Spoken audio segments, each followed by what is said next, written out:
Bem-vindos à bancada do Biochemerics. Hoje nossa análise forense vai ser sobre o Lenovo Legion Pro Rollable Concept. A gente vai dissecar a engenharia por trás desse protótipo para entender, sabe, se o que está na ficha técnica é engenharia de verdade ou se é só marketing. Olha, se você valoriza análises técnicas independentes, baseadas em dados e sem aquele hype todo, já deixa seu like e ativa o sininho. Isso fortalece demais a engenharia de verdade. E claro, como já é tradição na nossa comunidade, a gente preparou um pacote de preservação técnica para este equipamento, com esquemas e manuais. O link está na descrição, mas calma que a gente fala mais sobre isso no final. O problema que esse equipamento tenta resolver é um dos mais antigos na computação de alto desempenho, aquele eterno dilema entre a portabilidade de um chassi pequeno e a imersão de uma tela gigante. Por décadas a gente ficou preso no formato clamshell, com uma tela de um tamanho só, o que obrigava qualquer profissional a carregar um monitor externo para ter a produtividade de um desktop. Esse conceito aqui, ele propõe uma solução bem radical e integrada para isso.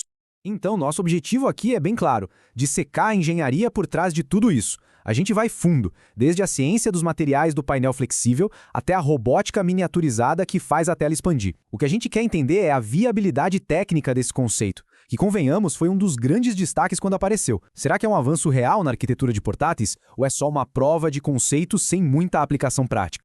A nossa análise vai seguir uma estrutura bem lógica, ok? A gente começa falando desse paradigma adaptativo que ele representa, depois a gente mergulha de cabeça na engenharia da tela e na arquitetura do hardware, e aí no final a gente fecha com um veredito técnico sobre viabilidade, custo e como ele se encaixa no mercado. Então, vamos lá! A tecnologia enrolável, de cara, já se mostra uma solução mecanicamente superior às telas dobráveis. Pensa bem, um painel dobrável concentra todo o estresse mecânico numa única linha, o que cria aquele vinco permanente. Já a tela enrolável, ela distribui essa tensão numa curva suave. E isso não só diminui a degradação do painel, mas resolve uma necessidade muito específica do pro player de esportes que viaja muito. A capacidade de, como a gente diz, carregar pequeno, mas treinar grande.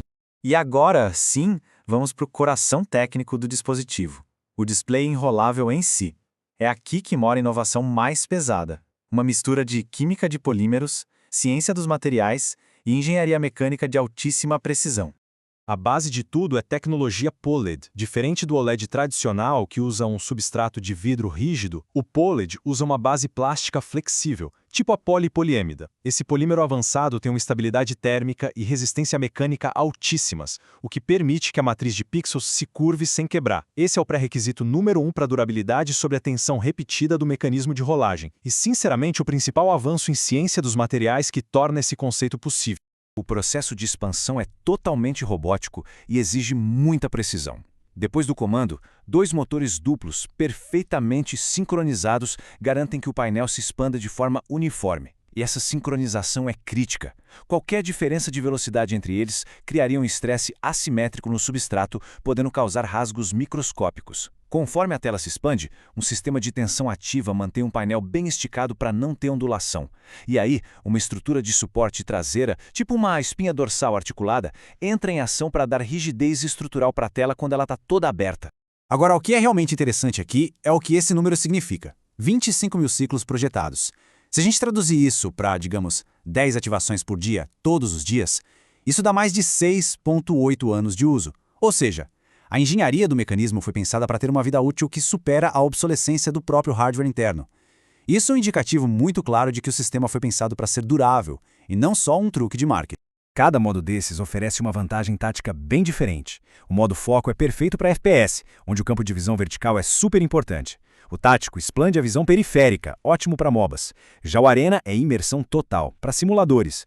O desafio aqui não é só mecânico, é de software também.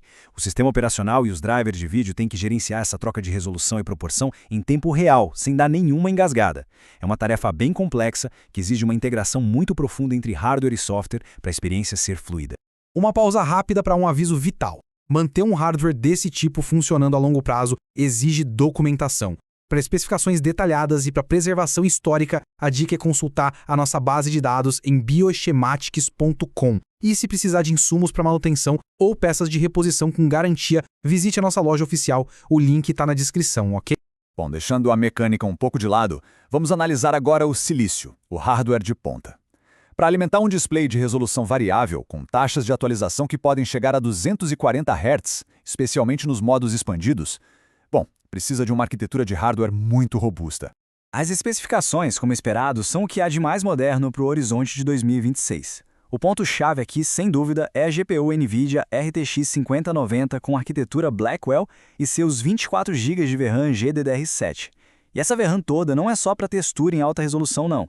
Ela é essencial para o buffer de quadros gigantesco que o modo Arena exige em altas taxas de quadros. Para conseguir uma performance jogável nessa resolução, o uso de tecnologias como o DLSS 4 vai ser obrigatório, não opcional. E isso nos leva a um trade-off de engenharia crítico. O sistema de refrigeração da Legion, o Cold Front Hyper, que geralmente usa câmara de vapor e metal líquido, depende de duas coisas: volume e fluxo de ar sem obstrução. Acontece que o espaço interno ocupado pelo mecanismo de rolagem e pela própria tela recolhida compete diretamente pelo volume que seria dedicado à solução térmica. E isso é um gargalo de projeto bem significativo. Gerenciar a dissipação de um TGP combinado de mais de 175 watts num chassi com toda essa complexidade mecânica, com certeza é o maior desafio de engenharia desse dispositivo. Com a análise técnica completa, a gente entra na síntese final. Vamos agora colocar as conquistas de engenharia do dispositivo lado a lado com as suas limitações práticas e a realidade do mercado. A discussão sobre viabilidade já começa com esse custo estimado que é proibitivo. Claramente não é um produto para o mercado de massa. É o que a gente chama de halo product, um produto de auréola. É tipo os carros conceito da indústria automotiva. A função principal dele é demonstrar liderança tecnológica, testar novas tecnologias e elevar o prestígio da marca, e não necessariamente gerar volume de vendas. Então, o ponto crucial é este. O dispositivo oferece uma versatilidade de tela que a gente nunca viu, eliminando o vinco dos dobráveis. Só que esse avanço tem um preço, é um trade-off direto. O custo de fabricação é altíssimo, a complexidade mecânica cria múltiplos pontos de falha, o peso dele desafia a ideia de portabilidade e ainda existe o desafio de manter um painel perfeitamente plano depois de milhares de ciclos de uso.